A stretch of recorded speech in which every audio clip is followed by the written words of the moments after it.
알아두면 돈이 되는 노동법 알돈노 소나무 노동법률사무소 김효신 노무사와 함께합니다. 지난 21대 국회에서 대통령의 거부권 행사로 무산됐던 노란봉투법이 어제 국회 본회의에서 다시 한번 야당 단독으로 통과됐습니다. 정식 명칭은 노동조합 및 노동관계조정법 일부 개정안인데요. 왜 노란봉투법으로 불리는 건지 그 내용은 무엇인지 알아보겠습니다. 오늘도 김효신 노무사 화상으로 만나봅니다. 노무사님 안녕하세요. 네, 안녕하세요. 김효신입니다. 너무 덥지요? 네. 너무 더워요. 습도도 높고요. 네. 이게 더위가 예전하고는 완전 다른 느낌으로 다가오네요. 그러니까요. 뭐 극한 폭염 이렇게 말을 하더라고요. 그래 다들 고생 많으십니다. 그러니까요. 네. 노무사님 건강 관리 잘하시고. 네. 뭐 배드민턴 좀 치십니까? 네, 예전에 많이 쳤죠. 네. 아니 목소리가 국민 스포츠 굉장히 아니겠습니까? 잘하셨을 것 네. 같은데요. 네. 배드민턴, 탁구 이런 건 국민 스포츠니까 저도 웬만큼 했습니다. 아, 웬만큼 하셨구나. 와, 안세영 네네. 선수 경기 어떻게 보셨어요, 그럼? 못 봤어요. 배드민턴 웬만큼 하시는 분으로서 안세영 선수 경기는 보셔야 되는 거 아닙니까? 아니 근데 저녁에 하는데 시간을 놓쳤습니다. 아, 제가. 하긴 네. 어제 우리 시간으로 5시 55분, 그러니까 저녁 시간대였기 때문에 바쁘시면 못 보셨을 수도 있겠네요. 네. 거의 오후에 하는 거예요. 업무 시간에 하는 거였네요. 그래서 네. 아마 못 보셨던 걸로 그렇게 얼른 정리를 하고 네네네. 그렇죠. 네. 오늘 SAT가 관련해서 저희가 SAT를 내드렸기 때문에 잠깐 여쭤봤어요.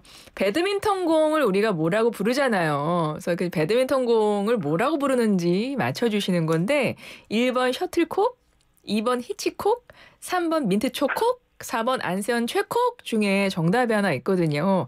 노무사님 힌트 부탁드려요. 셔틀버스 타고 오다가 머리를 콕 했어요. 네. 이 정도면 잘하는 거 아닌가? 너무 잘하셨어. 너무 네. 잘하셨고 앞서 1부에서 귀가진이가 비슷한 힌트를 내드리긴 했으나 이게 정말 저도 어쩔 수 창의성이 없네요. 저도. 아닙니다. 그렇지 않습니다. 귀가진이보다 좀 한 수 위셨던 걸로 제가 평해드리겠습니다. 셔틀버스를 타다가 머리를 콕 했어요? 네. 네, 알겠습니다. 조심히 다니시길 바라고요. 네. 네, 1번 셔틀콕, 2번 히치콕, 3번 민트초콕, 4번 안세영 최콕 중에 정답이 있어요. 우리 노무사님은 뭐 거의 정답을 다 말씀을 해주셨네요. 휴대전화, 네. 단문 50원, 장문 100원의 유료 문자입니다. 우물정 0945, 샵 0945로 정답 여러분 보내주시고요. 우리 노무사님과는 노란봉투법 이야기를 좀 나눠 보겠습니다. 네. 8월 임시국회 첫날인 어제 국회 본회의에서 일명 노란봉투법 통과됐습니다. 앞서 제가 말씀드렸는데 정식 명칭은 노동조합 및 노동관계조정법 일부 개정안이거든요. 네네. 근데 이거 왜 노란봉투법이라고 부르나요? 예전에 저희도 그렇지만 아나운서님도 월급 봉투 받는 세대는 아니잖아요. 네네. 근데 예전에 월급 봉투가 월급을 노란 봉투에 담아서 줬다고 해요. 네, 그래서 이제 거기에서 착안해서 이제 명명된 거라고 하는데요. 이게 사실 시작된 게 원래 이제 우리 2009년도에 우리 쌍용 자동차에서 파업이 일어났었잖아요. 네네. 그때 이제 그 이후에 이제 사측이 그에 대한 손해배상 소송을 노동조합에 제기했는데요. 2013년도에 법원에서 약 47억 원의 손해배상 소송을 판결을 했습니다. 그때 한 시민이 47,000원씩 10만 명 모으면 이거 갚을 수 있다라고 언론사에 편지를 보내면서 이게 그때 손해배상 소송에 대해서 무제한적인 이런 부분을 제한해야 되겠다라는 데서부터 시작된 겁니다. 노란 봉투에 좀 담아서 그거를 이제 보내셨던 그걸로 인하여 노란봉투법 이렇게 명명을 하게 된 건데. 그렇죠. 이제 손해배상 들어오면 결국에서는 월급에서 이렇게 이제 차압을 당하게 되겠죠. 노동자들이. 네네, 거기에 이제 착안한 것 같습니다. 예. 근데 노란봉투법, 그래서 일명 노란봉투법으로 불리는 건데요. 이번에 통과된 게 처음이 아니고 지난 21대 국회에서도 야당 주도로 본회의를 통과했었는데 그때도 대통령의 거부권 행사로 무산이 됐었거든요. 맞습니다. 근데 이번에 다시 한번 또 통과된 거란 말이죠. 이번 22대 국회에서. 이전에 그 당시 노란봉투법이랑 뭔가 좀 달라진 게 있나요? 있습니다. 더 강화됐다고 보면 되는데요. 먼저 이전에 게 어떤 내용인지 좀 알려드리면요. 사실 이제 그 법안이 원청 사업주에게 하청 노동자의 단체 교섭 요구에 응할 의무를 부과하고요. 그때 당시에는 노조 활동에 대한 기업의 무리한 손해배상 청구 소송은 남발을 목적으로 이제 제시된 거거든요. 그래서 지금 이제 사용자 정의가 확대되고, 그 다음에 이제 기업이 위법한 쟁의 행위를 위하여 손해배상 청구 소송을 낸 경우에 죄송합니다. 네네. 아니 시원하게 한번 네, 기침하세요. 네네. 아니요, 예. 법원이 노동조합의 이제 기책 사유의 기여도에 따라서 배상의 책임 범위를 개별적으로 정하도록 한 내용이었거든요. 네네. 근데 이제 어제 통과된 법안은 사실상 이제 노동조합의 배상 책임을 면제되는 걸 더 확대한 그렇게 되겠습니다. 그러니까 추가된 내용이 더 있는 거예요. 뭐 네, 그렇습니다. 예. 그 추가된 내용을 알려드리면요. 결국에는 지금 노조법에서는 단체 교섭이나 쟁의 행위로 발생한 노동조합의 정당한 쟁의 행위에 대해서 손해배상이 면책된다고만 규정되어 있거든요. 네. 근데 개정 법안에서는 이 밖에 노동조합 활동도 면책될 수 있도록 규정됐고요. 더 중요한 거는 사용자의 불법 행위에 기인한 노동조합이나 노동자의 이익을 방어하기 위해서 부득이하게 사용자에게 손해를 가한 경우에는 배상할 책임이 없다고 규정돼 있어요. 네. 네, 그 다음에 더 추가된 거는, 지금은 이제 노동조합이라고 하면 우리가 이제, 노동법상 근로자만 이제 가입한 경우를 이제 노동조합이라고 보고 있거든요. 네. 근데 여기에서 이제 근로자 아닌 자의 가입이 노동조합으로 보지 않는다는 규정이 삭제되었습니다. 네. 그러니까 뭐 정리 간단하게 하면, 네. 이전의 노란봉투법보다 일부 규정이 더 강화된 건데, 네. 그러니까 근로자 권리를 더 강화했다. 이렇게 보면 되겠네요. 그렇죠. 노동자의 이제 권리도 더 이제 손해배상 소송을 다 할 위험성이 줄어들게 만드는 거고요. 그 다음에 네네. 이 노동조합의 가입 범위를 더 확대했다고 볼 수 있습니다. 네. 근데 이번에도 여당은 거부권 대통령에게 건의하겠다 이렇게 밝히고 있는데요. 또 고용노동부에서도 강한 유감을 표명을 했고요. 이렇게 네. 정부 여당이 반대하는 이유는 뭔가요? 사실 이제 노동부에서 저번 그 국회 통과됐을 때도 이제 반대 의견을 이제 제시를 했었는데요. 어제 이제 장관이 기자회견 열어서 이제 하시는 말씀 역시 아까 말씀드렸지만 근로자 아닌 자의 가입을 이제 그 조항을 아인자의 가입을 제한하고 있던 걸 폐지함으로써 좀 더 나아가서 자영업자들도 노동조합에 가입해서 노동조합법의 특별한 보호를 받을 수 있게 됐다. 이건 노동조합의 본질을 훼손하는 거니까 이 헌법의 위헌성 요지가 있다고 하셨고요. 그 다음에 그 원청 사용자, 원청의 이제 실질적 지배 관리 하에 있는 원청을 사용자로 볼 수 있도록 함으로써 이 원천 사용자가 어떤 노동조합이나 어떤 그 노동조합 조합원하고 교섭해야 되는지 불분명해졌다. 그렇기 때문에 이 산업 현장은 더 혼란에 빠질 거라고 이제 얘기하시면서 또 특정 소수 노동조합의 그 불법 행위를 막을 수 없게 될 수가 있다. 이런 우려점을 나타냈습니다. 노동계에서는 네. 뭐 사회 불평등을 좀 해결할 수 있는 대책이다 이런 반응을 내놓고 있는 것 같고 네. 경제계에서는 뭐 노조의 파업 범위가 너무 확대돼서 네. 불법 행위도 면책될 가능성이 있다.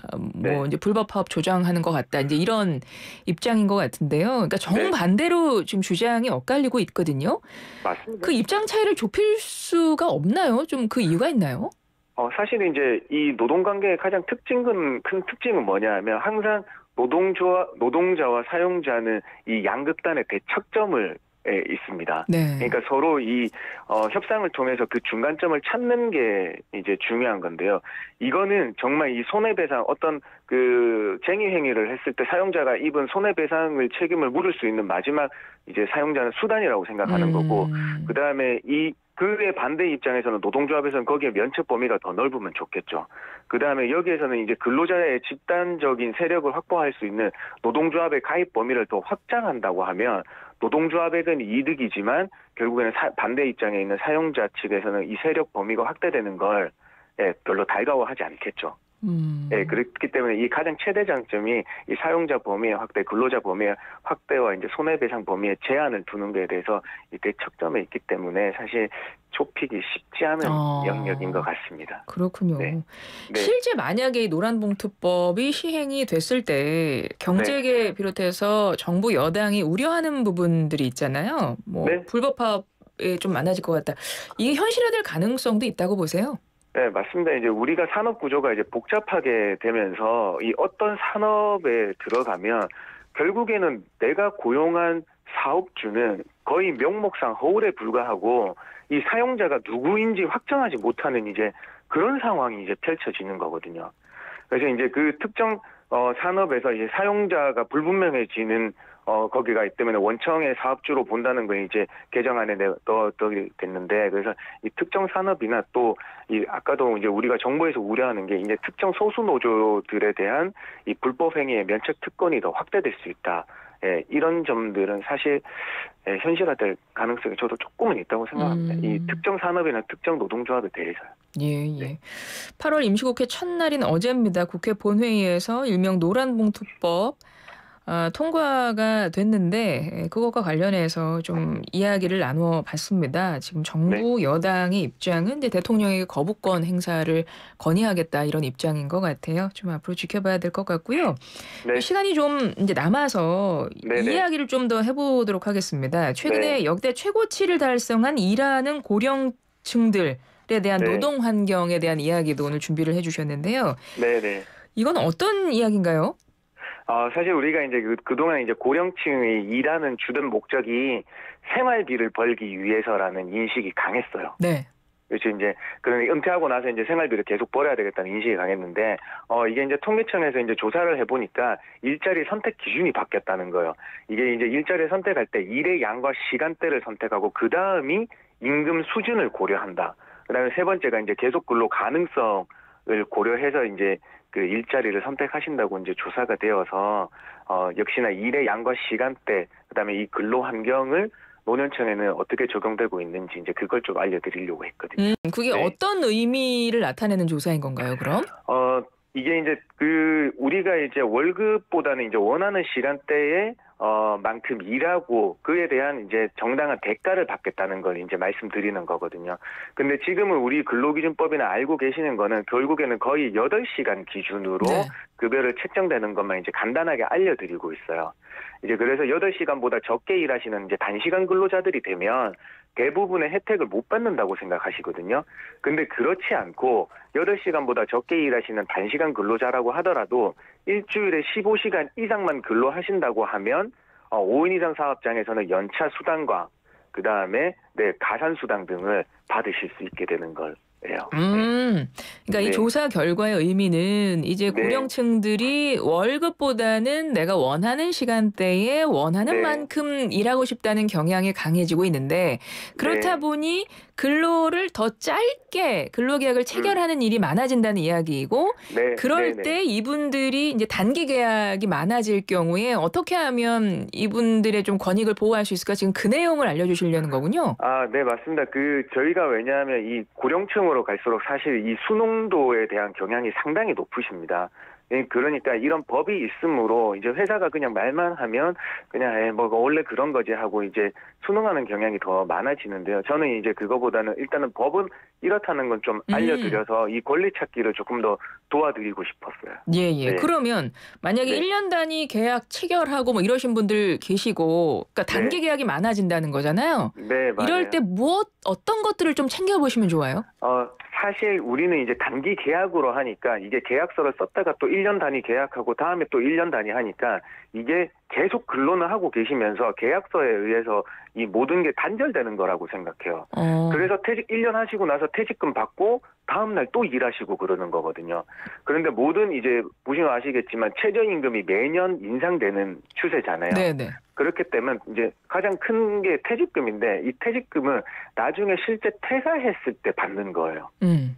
특정하게 이제 법정 퇴직금 최종 3개월분의 퇴직금 임금으로 계산되는 퇴직금이라고 한다면은 최종 나머지 퇴사할 때 받는 퇴직금이 가장 크죠. 근데 이걸 1년 단위로 받음으로 인해서 나중에 계산된 것보다 이제 그 차액분이 발생하게 돼요.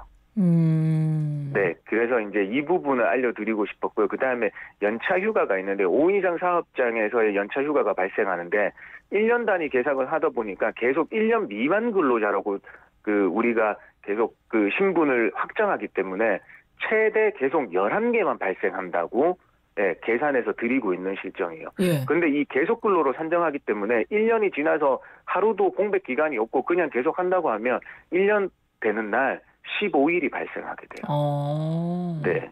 그러니까 이런 계산의 차이점들, 분분명한 점들이 있거든요. 예. 네. 그런 거를 그럼 챙기셔야 되는 거예요? 나중에 연차수당 그렇죠. 이런 거 본인이 네. 직접 챙겨야 돼요?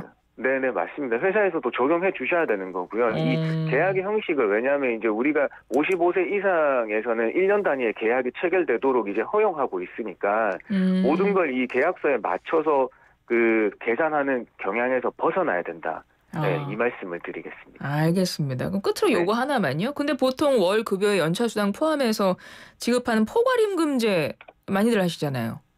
네, 맞습니다. 근데 이제 대부분의 우리가 고령층이 입사하시는 직종들을 보면 환경이나 미화 경비직부 산업이거든요. 네. 직종들이거든요. 이제 거기는 결국에는 거의 보면 최저임금 베이스로 설계가 돼 있어요. 그렇기 때문에 이제 만약에 포괄임금제로 적법하게 설계돼 있다고 하면 별도로 받으실 게 없지만은 최저임금으로 설계됐지만 연차 수당을 210만 원에 연차 수당까지 넣었다고 하면 결국엔 최저임금 위반이 되는 문제도 살펴봐야 되는 거거든요. 예, 알겠습니다. 네, 그런 점을 좀 주의 깊게 보실 필요가 있어요. 알겠습니다. 오늘 말씀은 여기까지 듣고 이제 정답 발표의 시간을 갖도록 하겠습니다. 배드민턴 웬만큼 치시는 우리 노무사님께서 정답을 발표해 주시면 좋겠습니다. 배드민턴의 공 무엇이라고 부를까요? 1번 셔틀콕, 2번 히치콕, 3번 민트초콕, 4번 안세현 최콕 중에 정답은 뭐죠? 네, 1번 셔틀콕입니다. 예, 맞습니다. 오늘 정답 셔틀콕이었습니다. 지금까지 알돈노 김효신 노무사와 함께했습니다. 고맙습니다. 네, 감사합니다.